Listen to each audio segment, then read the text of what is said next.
ang tawanan. Incredible Hulk! Big ang kulitan. 21 kasi 21.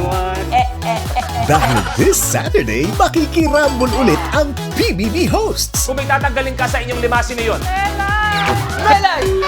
May topping na hipon, baboy, at chicharon. Si Kim, ginawang classroom.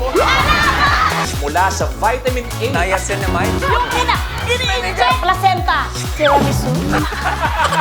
At sa Sunday, advertisers naman from OMG ang didiskarte. Number 6, birthday ng aking pinsan. Patayin mo na yung pinsan mo. Anong pangalan? Ano nakalimutan? Anong klaseng saging ang ginagawang banana cue? Saging na hilaw. Sabi ni Kylo, parang pinipersonal. Sa akin na to, Dalina. Pakitawa ng tumbling naman. Oh, ito mo. Rainbow Rumble.